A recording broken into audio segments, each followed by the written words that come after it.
Taavi Libe lava taga. Taavi Libe lava taga. Eesti Laul ja Eesti muusika on saanud oma podcasti ja seda juhib Taavi Libe. Taavi Libe. Tere head sõbrad ja head uut aastat. Läheme meie Eesti Laulu podcastiga vaikselt edasi, aga nagu ka eelmisel aastal siis meenutame natukene ka möödunut ja mõni päev on olnud täitsa võimalik öelda, et 20 aastat saab sel aastal mööda ühest väga erakordset sündmusest, kui Eurovisioonil käis Eda Ineseti looga Once in a Lifetime. Eda Ines on ka selle aasta podcasti esimene külaline. Tere päevast, head uut aastat sullegi.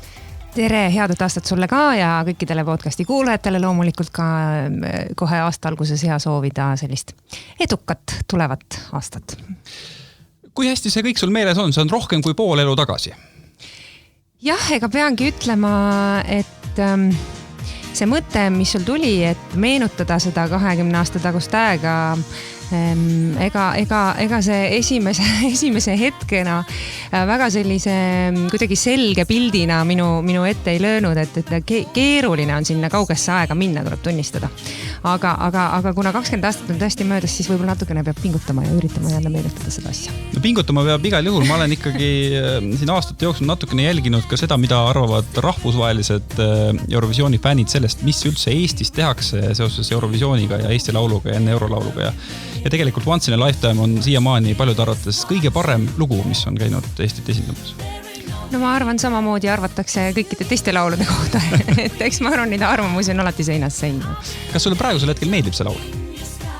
Ma arvan, et mul on raske seda hinnata selles mõttes, et kui ma kuuleksin seda laulu raadios mitte enda esituses, siis ilmselt ma väga tugevaid emotsioone ei tunneks. Et see ei ole võib-olla tänasel päeval minu selline stiilis võib-olla lugu, eks. Aga noh, ma arvan, ma võib-olla raadiot kinni ka täitsa ei pane. Aga kui ma mõtlen sellesse aega, mis oli 20 aastat tagasi, siis ta oli, ma arvan, kindlasti omal kohal. No lähme selle meenutamisega siis natukene enne Eurolaulu 2000 ja üritame siis kuidagi analüüsida, kuidas sa sinna jõudsid. Kas see põhjus on 2 takti ette või midagi muud? Võib-olla selline kõige esmane põhjus on 2 takti ette, sest et 2 takti ette oli siis see telesaade, kust ma üldse esmakordselt kuidagi moodi Eesti muusikapilti võib-olla või teadvusesse tulin mõndade inimeste puhul, kes mind kuidagi märkasid seal.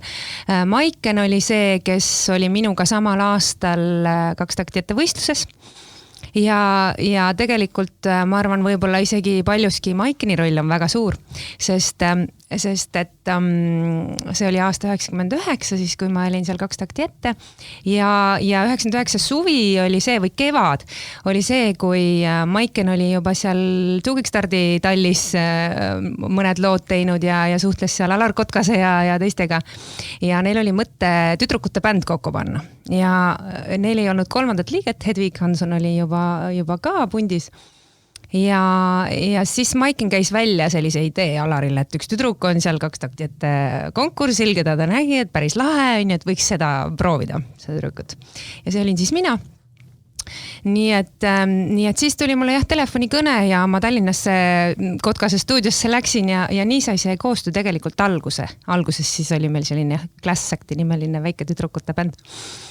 Ja ega palju aega mööda ei läinud, siis juba tuli see Eurolaulu selline eelvoor ja siis juba nad pakkusid seda lugu mulle. No räägime Class Actist ka natukene, kui pikalt see kestis või kuidas see sumbus? Väga lühidalt. Ega ma ütlen, see tüdrukute bändi tegemine ei ole lihtne, ega naised on ikka tiivad, et ei saa hakkama oma vahel. Ega ma palju tüdrukute bände ei tea, kes oleks väga pikalt kestnud, et selles mõttes mina olen valinud sellise turvalise tee ikkagi viimased 15 aastat olen ka meestega bändi teinud, siis on kõik klaar, hoitakse ilusti, pole mingeid intriige.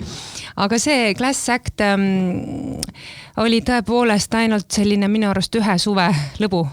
Võib-olla oli pisut kauem, aga kui ma mälu ei peta, siis tõesti ainult meil oli 2 lugu, mille me salvestasime.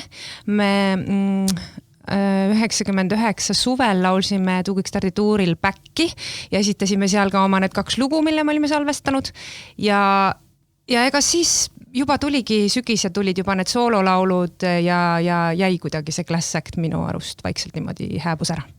Ja. No sa olid ikkagi erakordselt noor, kuidas see sulle mõjus või kuidas sulle meeldis seal suvel natukene tuuritada? No see oli väga lahe.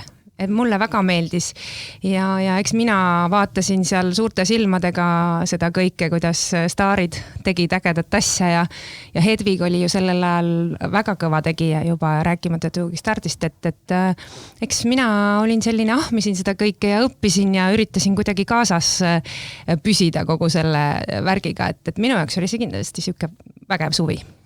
Milline selles vanuses sinu muusikamaitse oli ja kui palju see ühtis selle väga suure toodanguga, mis sealt Tuugvistardi pundi varasalvest tuli?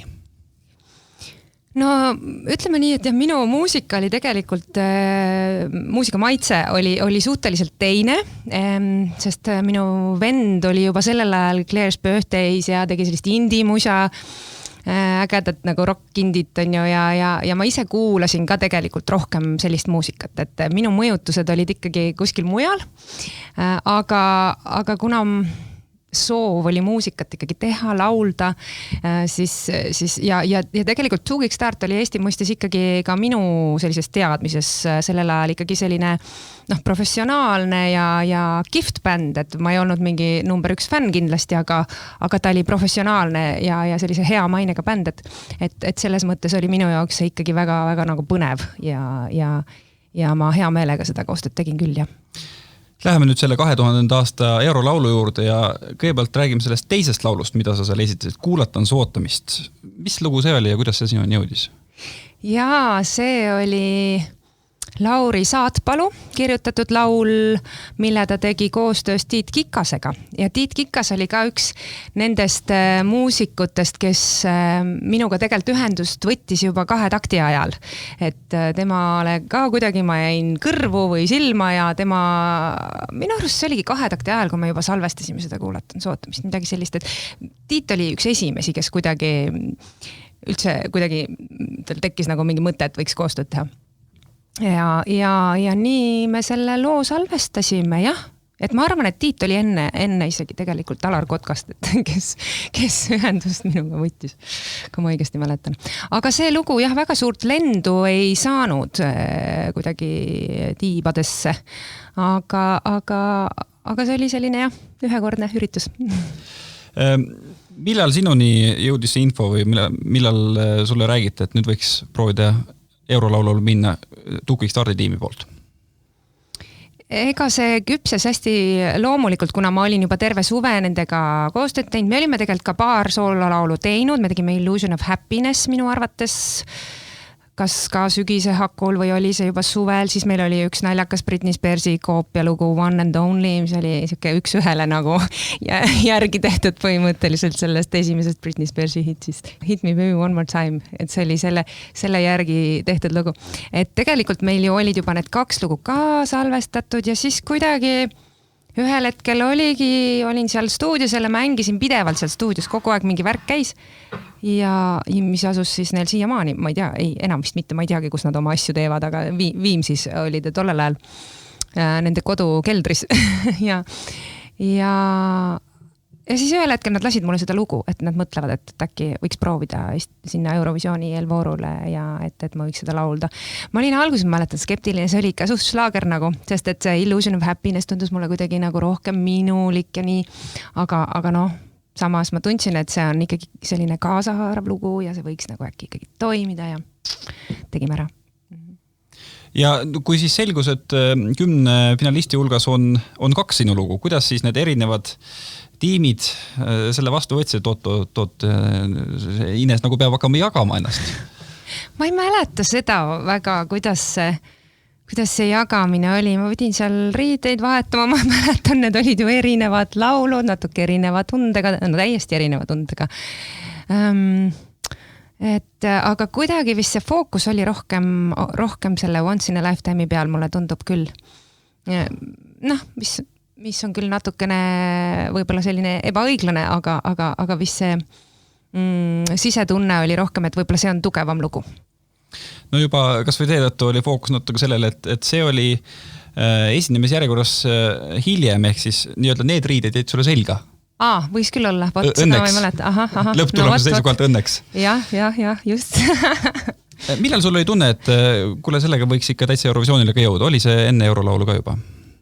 Ei, ma ei mõelnud üldse, ma ei osanud sellisest asjast absoluutselt mõelda. Ma olin tõesti iga samm, mis ma tegin, oli minu jaoks nagu uus ja uudne ja põnev. Ma ei osanud millestki veel unistada, et kõik oli selline kogemuste kogumine ja iga samm oli minu jaoks nagu võit juba laulu sisse laulda või juba üldse saada edasi nagu siis finaalvoorudesse.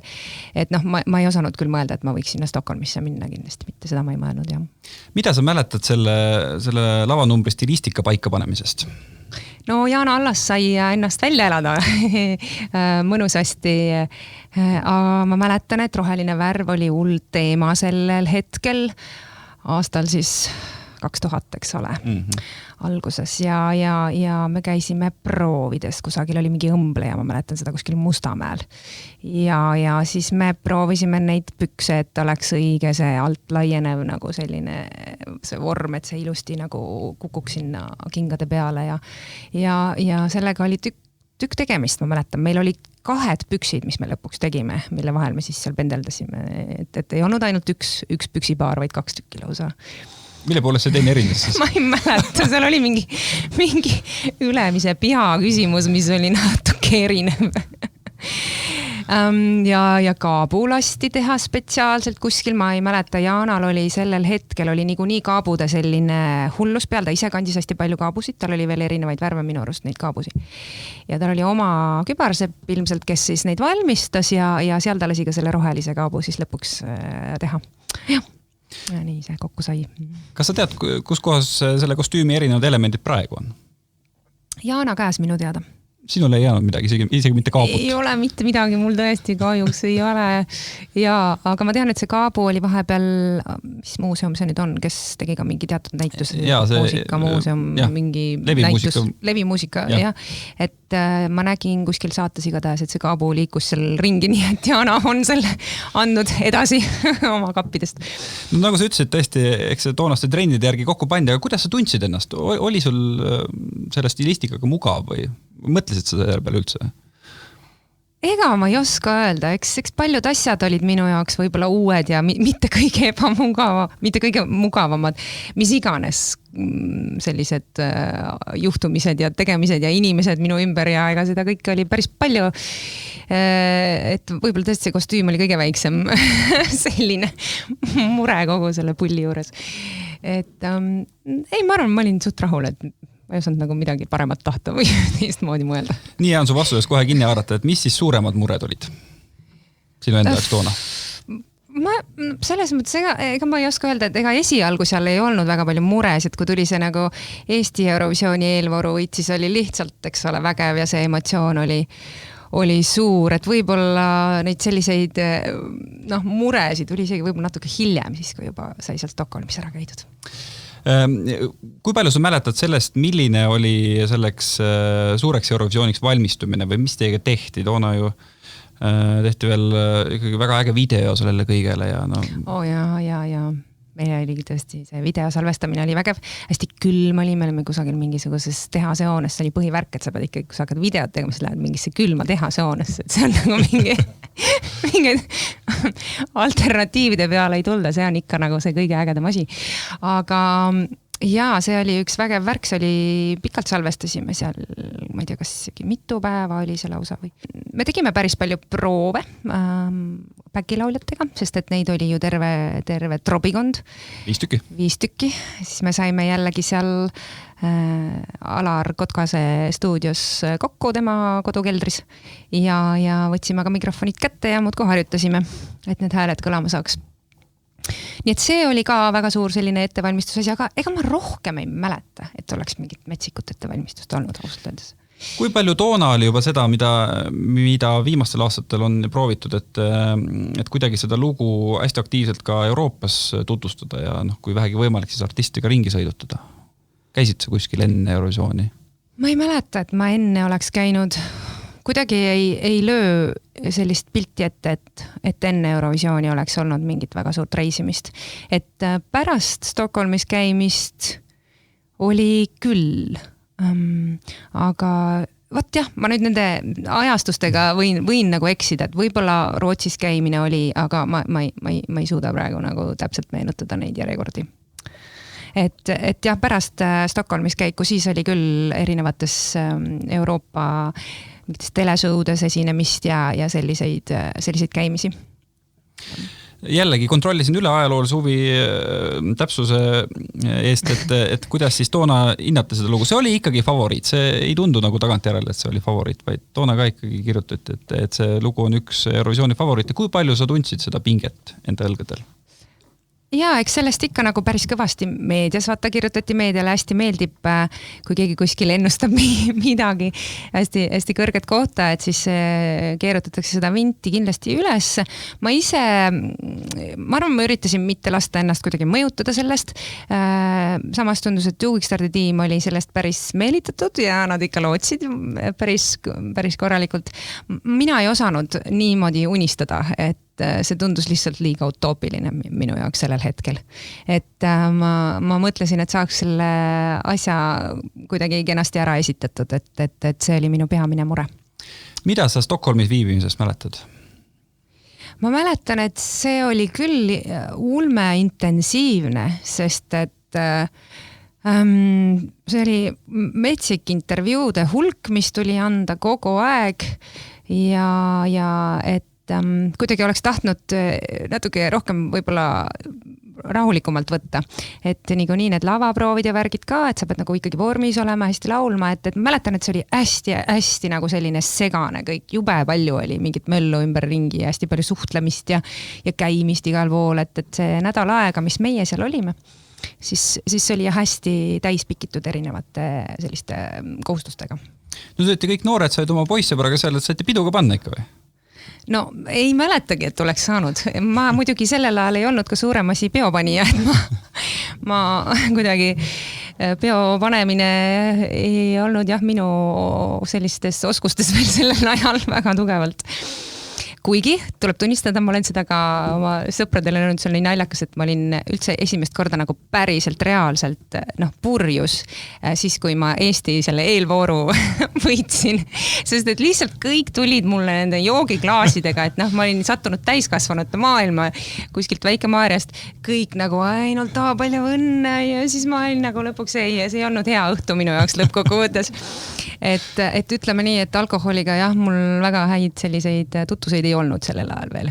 Aga meil oli lõbus küll ikkagi, et kõik need hetked, mis me saime olla nagu selle päkilauljate tiimiga ja oma lihtsalt selle meeskonnaga olid hästi toredad, seda ma mäletan küll ja ikka üks shoppingupäev oli mul ka seal, nii et ikkagi natukene oli seda vaba aega ka. Mingid sellised hetked tulevad meelde. Üksikud. See finaalkontsert, mida sa mäletad? Suhteliselt alguses sa esisid seda oma lugu vist? Jah, kas 4. Oligi 4. Jah. Ja lõpuks saingi 4. kohana. Täpselt. Oi, ma mäletan, ma olin lihtsalt mega närvis tõesti ja ma olen üldse alati olnud suur pabistaja, ega ma mingil määral nagu tänasel päeval ka ikkagi olen nagu närvis, kui ma lähen lavale, oleneb, see ei ole nagu alati, aga mingi kerge ärevus on alati, aga sellel ajal ma olin ikka tõesti närvis, ma mäletan, Laisar oli nagu, ja ma olen mures mu pärast, siis ta käis mingite tablettidega umbes, et võta, et see rahustab mingisugune, mis pagana tabletid need olid, ma ei tea, või oli see Pearo, minust oli Laisar. Ühesõnaga, nad olid ka mures, et ma olen nagu parajalt närvis, aga need ei mõjunud absoluutselt. Et lõpuks oli ikka see, et musa hakkas pihta ja saad esimesed need read ära lauda, lähed sellesse mingisse flowsse ja tegin ära nii, nagu tegin, on ju, et see kõik tuli välja täpselt nii ausalt, nagu ma sellel hetkel valmis olin seda tegema. Hiljem kogu see hääletuse protsess, et seal paar lugu läksid eest ära, aga üldiselt ega seal oli ikkagi pinget lõpuni, kas tuleb, ma ei tea, 3., 4. või 7., 8. koht, et mis sa sellest mäletad? Kusjuures ma mäletan mitte midagi sellest. 0. sellest hääletamise protsessist. Ma ei mäleta isegi seda, et ma oleks istunud kuskil green room'is. Mul ei ole mitte mingit nagu pilti sellest, see on jah huvitav. Aga mul on üldse päris paljude mingite selliste nende vanade sündmustega ma olen avastanud, et teised inimesed mäletavad mingid selliseid detaile nagu räägivad, mingid asju, ma nagu päriselt ma olin seal, ma ei mäleta mitte midagi. Et ma arvan, et ma ei mäleta muidugi seda green room'i hetke sellepärast võib-olla, et mul oli nii tohutu pingelangus, et see oli tehtud. Et ma ei salvestanud enam mitte, aju läks nagu mingisuguse totaalse relaxi peale, et nagu nii kõik. Et jah, et kuidagi sealt mul eriti mälestusi ei ole. Kuidas sa 4. kohaga rahule jäid ise? Mina jäin väga rahule, ma mäletan, minu jaoks oli pärast esinemist oli üldse siuke nagu vabanemise tunne, et lugu on esitatud, et nüüd on siuke rahu. Aga ma nägin, et ikkagi Pearu ja Alar ja Ilmar olid natuke pettunud, et nende jaoks oli nagu, nad ootsid midagi teist. Ja kuidas toona siis Eesti rahvas selle kõik vastu võttis? See oli veel aeg, kui väga läks eestlastele Eurovisioon korda. Kas enam ei lähe? No natuke läheb vähem mulle selline tunne. Või vähemalt, kui ei lähe väga hästi, siis mis siis sellest? Ja. Ei tea, eks läheb ikka tänasel päeval ka päris korda, aga ütleme nii, et ega päris palju selliseid pettunud nägusid oli, et pigem ikkagi oodati hirmsasti esikohta ja mis on täitsa utoopia tegelikult, et sa nagu nii nagu veendunult üldse saad nagu mõelda, et on garanteeritud sellisel võistlusel on ju mingisugune kindel koht. Aga päris et ma tundsin küll seda, et oli pettunud selliseid pilke. Ja ajakirjanduses oli ka hästi palju tegelikult pigem sükest negatiivset ja ei olnud just sellist nagu positiivset kajastust kogu selle sündmuse kohta, nii et see ei olnud minu jaoks nagu kõige lihtsam aeg, ma mäletan pärast seda Eurovisioonilt tulekut, et siis oli nagu neid emotsiooni päris palju. Kui palju selle laulutuules sul pärast Eurovisiooni oli siis mingid käimised? Midagi sa meenutasid, et ikkagi kutsuti veel kuhugi? Jaa, et see oli see aeg, kui ma tegin ka koostööd siis ühe Rootsi plaadifirmaga, et kuna neile see lugu väga meeldis, siis nad tahtsid, et see koostöö võiks nagu kuidagi jätkuda ja nemad organiseerisid mulle siis erinevaid esinemisi siin ja seal. Käisin ka salvestamas mingisuguseid demosid ja asju, aga väga see koostöö mingit tohutut lendu ei saanud, aga küll ma sain nagu Euroopas reisida siin ja seal, mis oli lahe.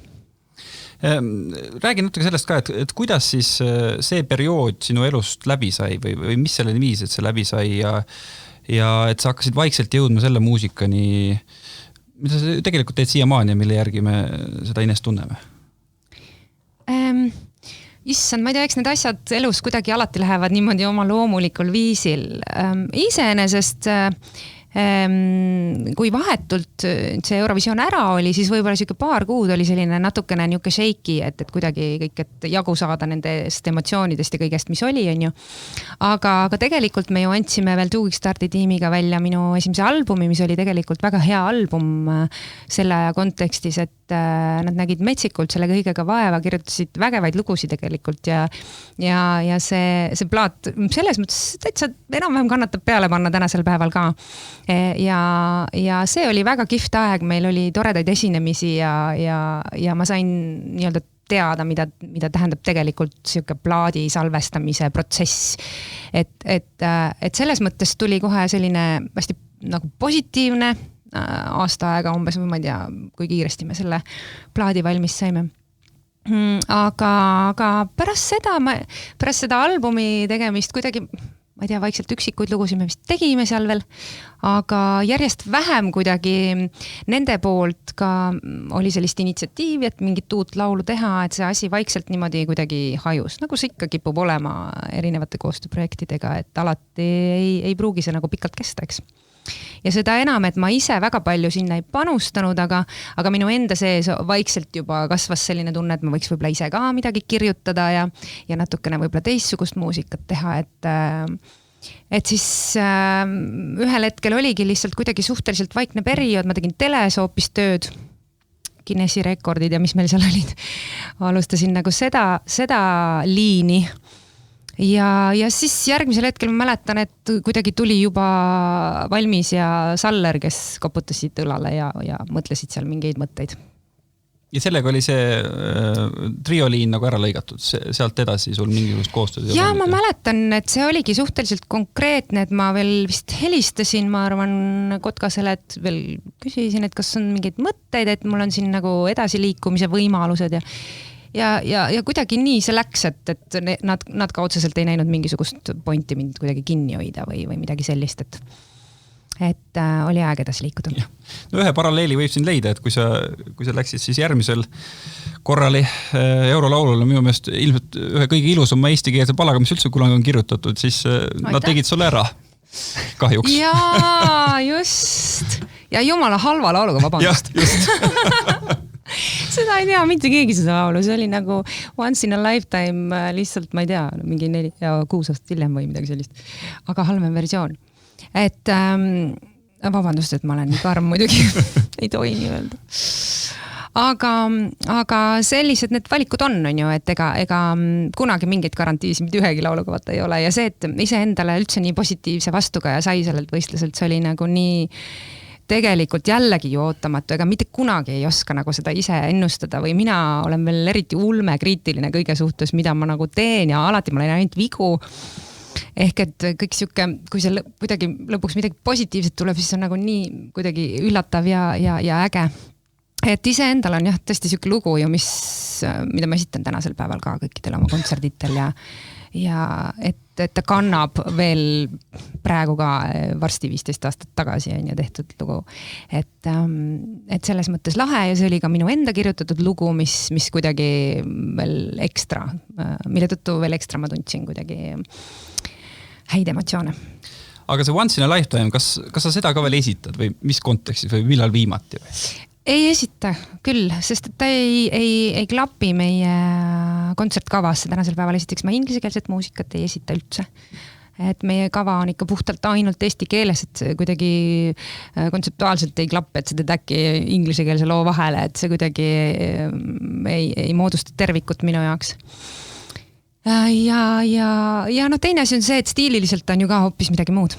Et jah, üliharva on tulnud ette mingites sellistes eriolukordades, kus on kuidagi kas oma väga palju tuttavaid olnud saalis ja siis nad on hakanud kiusama ja umbes, et tee ja on vaja teha ja siis me oleme nalja pärast teinud. Ühesõnaga mingid sellised üksikud korrad on olnud, kus on ette tulnud. Aga kas see lugu siin selles mõttes kuidagi saadab, nagu ma ütlesin ka, et tegelikult siiamaani foorumites veel meenutatakse see lugu, et võetakse sinuga ühendust kas või välismaalt, et kas sina oled see Ines, kes kunagi laulis seda või? Kus juures on jah, tõesti, jaa. Et on mingisugused sellised tulihingelised Eurovisiooni fännid, kes ikka peavad mind meeles, mis on minu jaoks nii naljakas kuidagi, et ma olen vaata, hoopis mingis teises kohas oma elus või ma nagu ei heieta igapäevaselt Eurovisiooni teemadel, et see on kuidagi selline väga naljakas, kui keegi kuidagi selle teemaga sisse sõidab nagu igapäevaselt, aga teisest küljest on see tore ka, küsitakse ikka autogrammi ja selliseid asju. Tehakse mingeid videoklipikesi kuskil Instagramis, ma näen, nad taggivad seal jälle, et siis ma näen, nad on teinud mingisugused best Eurovision songs of all time ja siis on see once in a lifetime seal jälle või et mingeid selliseid asju ikka on ju. Nii et see saadab sind ja see on ikkagi tore mälestus? Tänasel päeval küll, jaa, kindlasti. Ja mida rohkem aega sellest mööda on läinud, seda enam selgemalt näen, et see oli nagu nii vägev siukene hüppelaud. Tegelikult tasuta põhimõtteliselt õppetund ka terveks eluks on ju, et väga lahe igatahes. Ines, suur aitäh sulle! Aitäh! Väike paus meie saates, sind Taavi ma ära ei luba.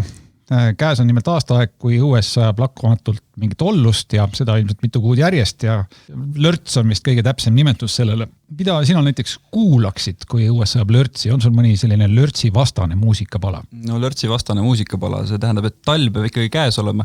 No maailmas on vist 2 sorti inimesi, ühed, kes vihkavad lugu Last Christmas ja teised, kes armastavad. Mina olen see, kes tõesti armastab ja alati, kui sellise algava talvega ei ole veel lund maas, on lörts ja tuleb Last Christmas, siis läheb ikkagi tujujaks.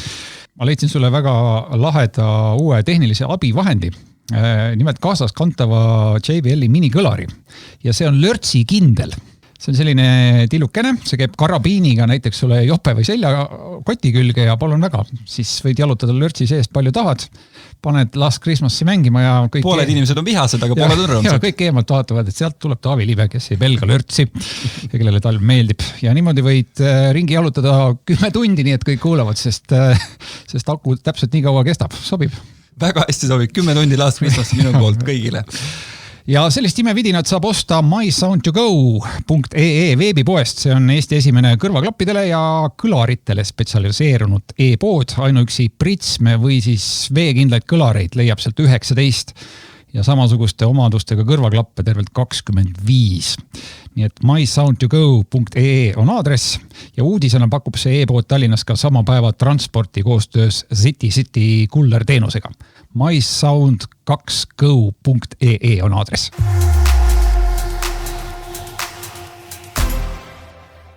Ja me jätkame ikka teemaks sama Once in a Lifetime Eestit Eurovisioonil esindamas aastal 2000 ja nüüd on üks loo autoritest Alar Kotkas meie stuudios. Tere! Tere! Ma tahaksin tegelikult minna natukene kaugemale. Esimest korda teie trio oli heliloojatena Eurovisiooni Eesti eelvoorus juba 1994. aastal. Ei jäänud ju edasipääs ka kaugele, kui Pearo Paulus ja Hedvig Hansson laulsid Kallim kullast. Toona teie jaoks, milline väljund see eurolaul oli või mis teie ambitsioonid seal olid? Kes seda enam mäletab? See oli nii ammu. Eks see oli nagu selline peaaegu et ainuke võimalus kuhugi nagu võib-olla välja saada või kui see Eurovisiooni trall siin Eestis pihta hakkas, siis see oli ikka siuke väga, väga kõva sõna, et kõik tahtsid sinna minna. Ehk ikkagi Eurovisioonile pääs oli see eesmärk? Ma ei usu. Ma arvan, et pigem oli selline arvamus, et kui sa pääsed Eurovisioonile, siis sa pääsed ka sinna suurele muusikaturule, mis muidugi tegelikult ei vasta tõele absoluutselt, nagu hiljem selgus. Aga tahtsite ikka järele proovida? No ikka, sest me siis ei teadnud ju, et see ei vasta tõele. No kui me räägime enne aastat 2000, siis tõesti Pearu ja Hedvigi duo oli 2 korda, siis korra isegi ongi osalejana Tukvik Start. Ühel hetkel te hakkasite kasutama teisi artiste. Miks?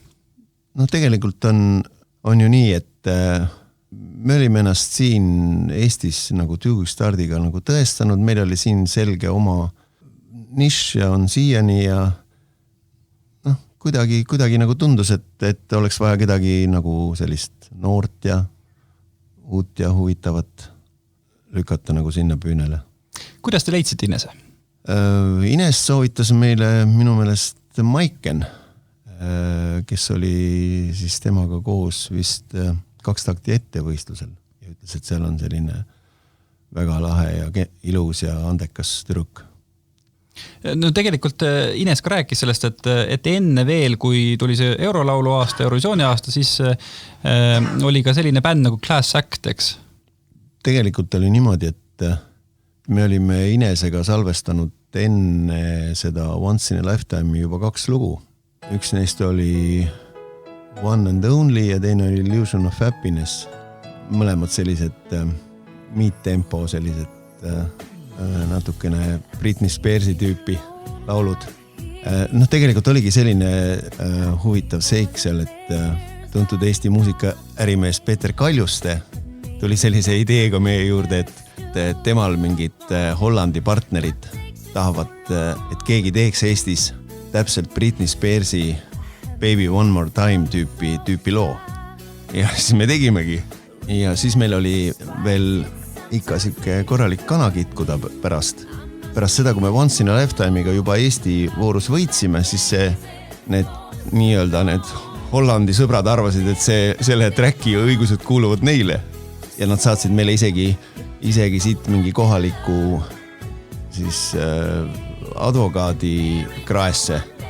Aga kuna meil oli siis juba deal Edel Swedeniga, oli vist selle plaadifirma nimi selline, siis nemad panid nagu need Hollandi sõbrad väga kiirelt paika, et jätke meie artistid ja autorid rahule. See juriidilist jama oli päris palju seal, jah? No oli seal väike arusaamatus, jah. Mis hetkel see Once in a Lifetime sündis ja kuidas? No Once in a Lifetime tegelikult sündis nagu päris kiiresti, et seal nagu mingit erilist pikka nagu sünnitamist ei toimunud, et eks me natuke jälgisime seda trendi, mis nagu sellel ajal nagu läks Eurovisioonil. Teatavasti 99 võitsid rootslased, ma ei mäleta nüüd enam selle loo nime, seal oli Take Me to Your Heaven äkki. Just. Ja. Eks me seal kuulasime neid lugusid ja siis mõtlesime, et midagi sinna kanti peaks tegema ja siis see tuli suht kiiresti ja valudeta. No ega kui üritatakse ju igal aastal ikkagi kuidagi šnitti võtta eelmise aasta võidulugudes, siis tihtipeale tuleb välja ka halekoopia. Selle loo puhul küll ei ole mingit sellist maiku küljes, et see halekoopia oleks. No ma arvan, et meie lugu on oluliselt parem sellest eelmise aasta võiduloost. No see on muidugi nii naljaga öeldud, et see on ka tegelikult väga hea lugu. Aga no tõepoolest, tuli hästi välja?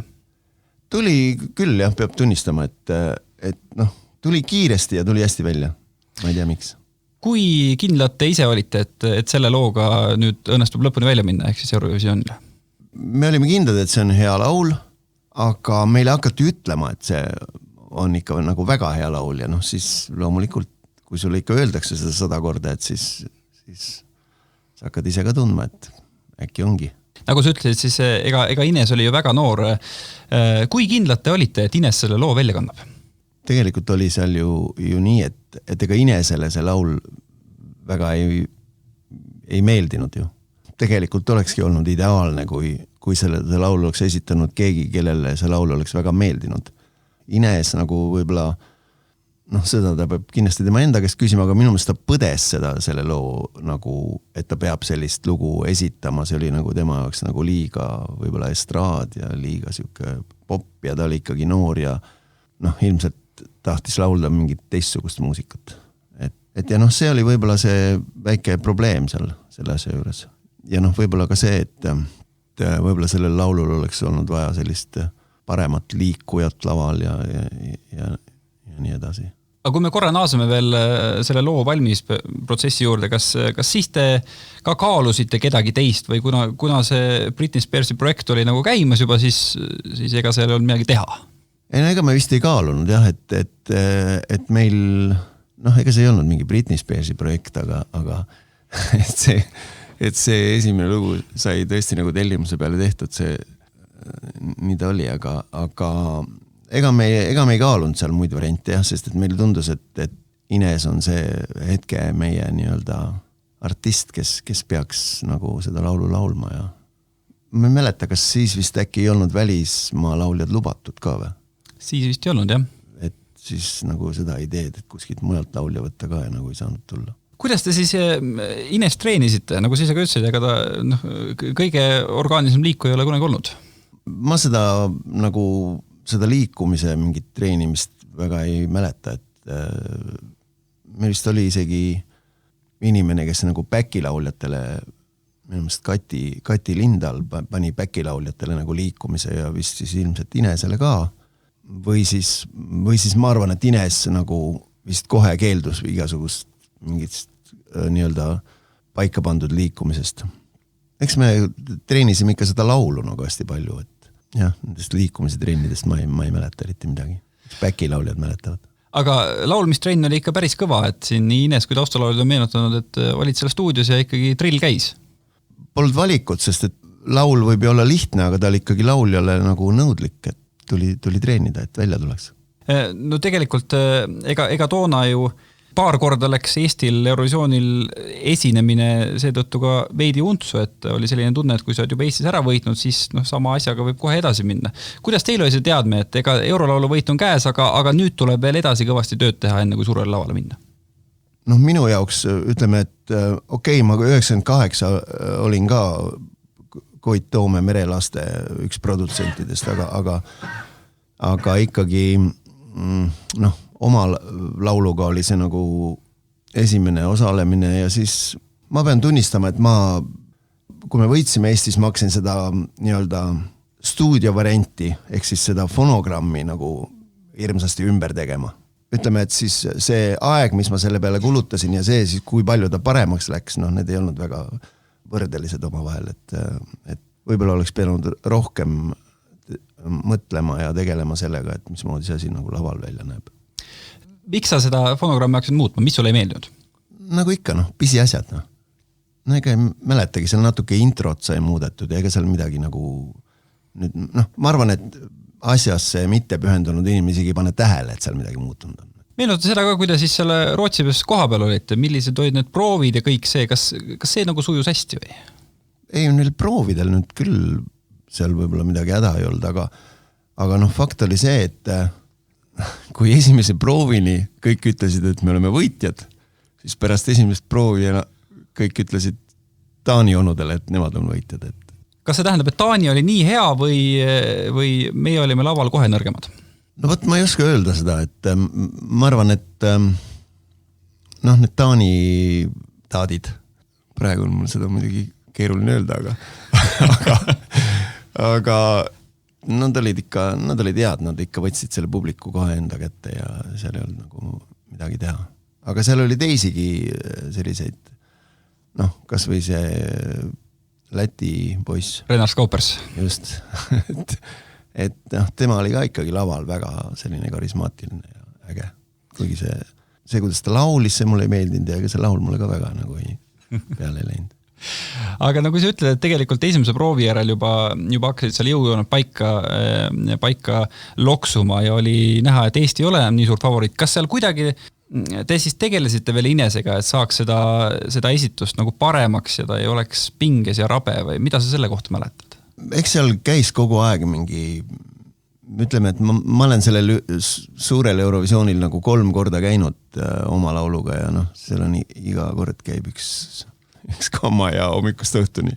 Et kõigepealt käib see pildi ja soundi ülevaatamine ja siis mingite paranduste tegemine ja siis järgmises proovis loomulikult mitte midagi ei muutu mitte kunagi. Nii ongi, et põhimõtteliselt on ta lõpuks ikka täpselt see sama, nagu ta esimeses proovis oli, et vahet ei ole.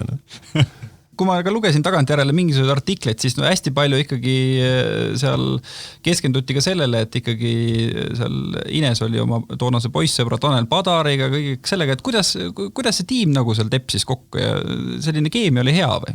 Tegelikult oli lõbus, et selles mõttes ma arvan, et probleemi ei olnud. Ja tegelikult see, et Eestist inimesed sõitsid kaabudega ja sinna hästi palju nagu vaatama seda, see oli kõik jumala äge, Oodati võitu, aga ei tulnud. Mis tuli kahjuks järgmine aasta. Kas sinu jaoks see 4. koht oli pettumus? No eks ta siis oli muidugi ikkagi suur pettumus, aga ta oli tegelikult Eesti meedia jaoks oli veel suurem pettumus, et meedia ikkagi põhimõtteliselt ikkagi killis meid ära pärast seda. Et kuigi see oli Eesti sinnamaani kõige parem koht, aga me olime ikka nagu ikkagi reetorid pärast seda. Kas see tekitas sus pettumust ka või? Muidugi sellel ajal sai nagu seda ikka kuidagi hinge võetud ka, aga et siis ei olnud nahk veel nii paks nagu praegu, et praegu on küll vale ükskõik, mida keegi räägib.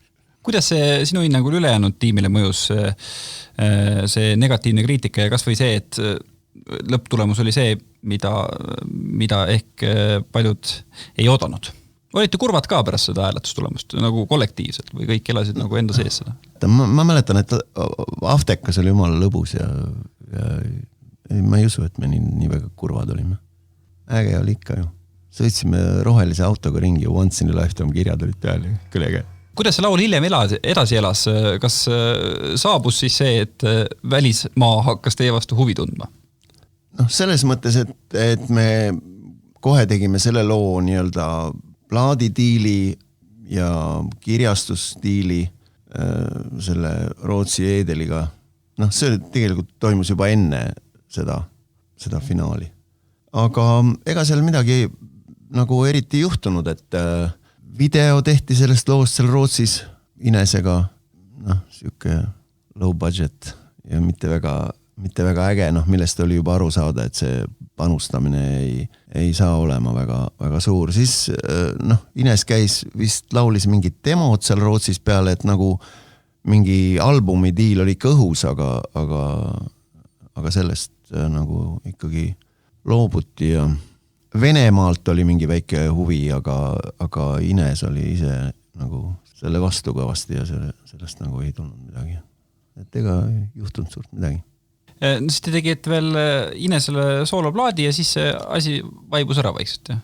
Jah, seal olid võib-olla sellised asjad ka, et meil olid seal jälle mingid muud asjad ja tegime seal juba 2002 eurolugu ja meil ei olnud Inese jaoks aega ja ega see kaua siis noor laulja, kes tahab edasi minna, ega ta ei viitsi oodata. Et põhimõtteliselt oli see ikkagi tema valik nagu edasi minna.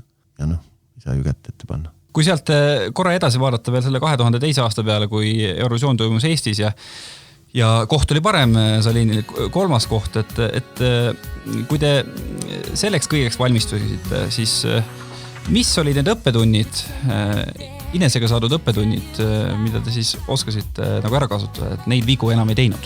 Põhiline õppetund oli see, millest ma rääkisin, ehk see laul, mida laulja laulab, kuigi me selle Salini leidsime nagu viimasel sekundil ja täiesti nagu juhuslikult. Ta oli 100% selle laulu taga. Talle see meeldis, et ta saab sellise võimaluse. Ta oli nagu väga 100% seal taga ja ma arvan, see 4. ja 3. koht ei ole väga suur vahe, aga võib-olla see samm edasi oli ikka suurem kui see koht nüüd. Kus kohast te Salini leidsid üldse? Me leidsime tegelikult selle sama kirjastaja kaudu, kes tuli meie juurde, kui ta oli kuulnud seda Once in a Lifetime. Ja me oleme temaga suhtleme tegelikult siiamaani. Nii et toona oli ka see mõttes, et teil oli lugu valmis ja te kuidagi ei otsinud mingisugust Eesti artisti, et lihtsalt lõpuks leidsite Salini või oli seal keegi veel valikus või?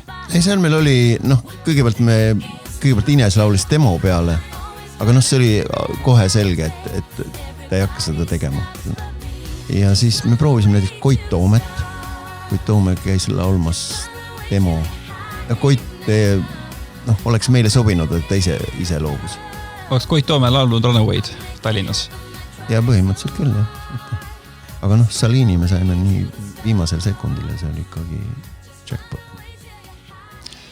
Hüppame korra veel siis 2006. ka Sandra puhul.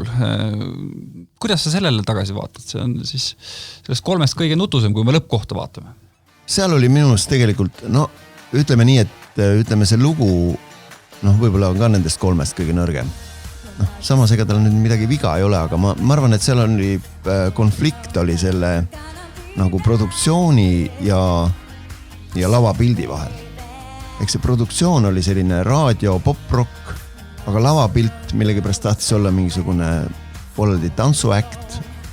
Muidugi siis seal meil oli kindlasti poolfinaalis suur probleem see, et me olime, ma mäleta, kas Rootsi oli peale meid või olime me Rootsi järel. Ehk et põhimõtteliselt seal oli see Karola. Just, Karola. Ja ta lihtsalt õgis ära meid nagu totaalselt, sest see oli ikkagi nii võimas ja nii suur äkt, et meie jäime seal ikka nagu väga pisikesteks. Et iseenesest see lugu on tegelikult nagu stuudiotrackina jumal okei. Ja ütleme nii, et 2002 ja 2006 me mõlemil korral tegime selles mõttes targasti, et me kasutasime Rootsi produtsenti nagu lõpp-produkti tegemisel, et mitte ise seal 3 kuud istuda kuskil kõrvaklapid peas, vaid lasta kellelgi teisel värske pilguga see asi nagu üle teha. Kui 20 aastat on Once in a Lifetime'ist möödas, kas Eurovisioon või Eesti Laul on mingit pidi sulle kui autorile veel põnev? Ikka on, miks ta ei ole? Lihtsalt praegu on nii, et minu meelest on jube paha see, et see tähtaeg toodi 6 aega varemaks. Sest et normaalne muusik suvel töötab, tal ei ole aega teha eurolugu, siis ta sügisel tahab minna puhkama kuskile soojale maale ja siis ta saabub tagasi ja siis on, ma ei tea, 20 päeva aega. Ja mingit sükest meie eas, sükest mingit kiirustamist ja mingit peavalu ei viitsi teha ja kunagi nagu seda ka ei ole nagu ma olen mitu korda mõelnud, et hakkaks kevadel juba kuskil peale Eurovisiooni tegema mingit asja, aga kunagi ei jõua selleni. Et aga muidugi ma ei ütle, et me kindlasti ei tee enam, võib-olla ikka proovime mõnikord. Pearooja kuskil lubas, et Tuuk Start ikka ühe albumi annab veel välja, et äkki siis... No see on teine asi, seda me teeme raudselt, jah. No aga siis selle albumi tuules äkki Tuuk Start veel korra Eesti Laulule ja... No ei tea, kas Olsen Brothers hakkaks nüüd tegema. Alar Kotkas, suur aitäh sulle meenutamast. Jaa, aitäh. Taavi Libe lava taga. Saatejuht oli Taavi Libe, produtsent Priit Vare. Meile meeldiks väga, kui sa seda podcasti jälgima hakkaksid. Nii saad kohe teada, kui uus osa üleval. Saate tootjaks on stuudio Kõrvauss. Vaata meie tegemisi aadressil kõrvauss.ee.